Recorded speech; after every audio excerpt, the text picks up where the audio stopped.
আমি চেয়েছিলাম আমার এই স্বাধীন দেশে আমরা মানুষ হয়ে বাঁচতে পারবো। ভবিষ্যতে হয়ে থাকে তাহলে পার্বত্য চট্টগ্রামের সাধারণ শিক্ষার্থীরা কঠোর হতে বাধ্য হবে।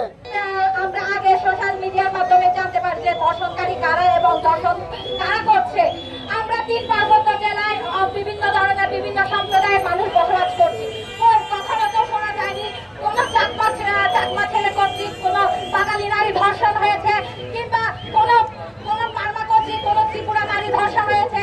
কিন্তু আমরা প্রতিবারই শুনে এসেছি যে জেলার বাঙালি কর্তৃক আমাদের পাহাড়ি যুম্ব নারীরা বারবার ধর্ষণের শিকার হয়।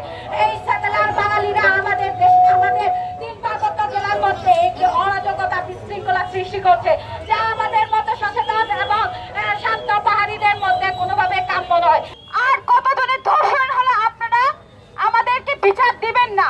আমি আজকে এই প্রতিবাদ করতে আসিনি। আমি জানি এই বিচার আমাদের ধারা আমরা পাবো না। আমরা চাই আমরা সবাই মিলে একত্রিত হই। এখানে আজকে একজন আদিবাসী নারী ধর্ষিত হয়েছে, আপনার বাকি জাতি কোথায়? আমরা এখানে সবাই এসেছি একজন মানুষ হিসেবে, আমাদেরকে বাঁচতে দেওয়া হচ্ছে না। সবাই জিজ্ঞেস করতে পারে মেয়ে এত রাতে সে বাইরে কি করে? তার কি কোনো মানুষের অধিকার নাই? আমরা সবাই চাই আমাদের প্রয়োজনে আমরা বাইরে যাব। আমাদেরকে রাতে অন্ধকারে ধর্ষণ করবে আর সেই ধর্ষকরা পালাবে, আমরা সেটা হতে দিব না। আর টানা 7মবারের মতো বেস্ট টিস্যু পেপার ব্র্যান্ড হিসেবে স্বীকৃতি পেয়েছে বসুন্ধরা টিস্যু। আমি আজকে প্রতিবাদ করতে আসিনি। আমি চেয়েছিলাম আমার এই স্বাধীন দেশে আমরা মানুষ হয়ে বাঁচতে পারবো, কিন্তু আমাদেরকে বাঁচতে দেওয়া হচ্ছে না।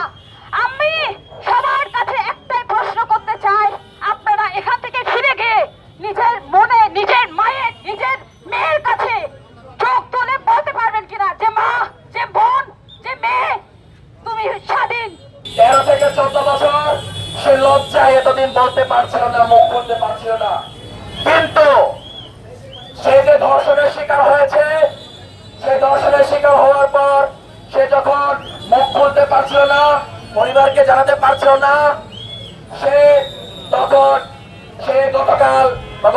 গতকালকে সে বিষ পান করে আত্মহত্যা করার চেষ্টা করেছে। সংগ্রামী বন্ধুগণ, ভিকটিমকে গতকাল রাত 8টার পর আমরা খাগড়াছড়ি সদর হসপিটালে ভর্তি করাই।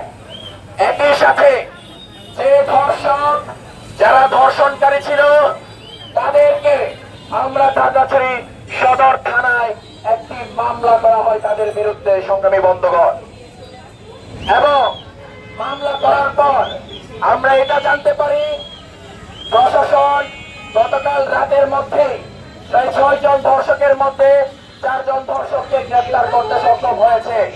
কিন্তু 6 জনের মধ্যে 4 জন ধর্ষককে গ্রেফতার করে দেখালে হবে না। সংগ্রামী বন্ধুগণ, বাকি যে 2 জন পলাতক আছে তাদেরকেও যত দ্রুত সম্ভব গ্রেফতার করে আইনের মুখোমুখি করতে হবে।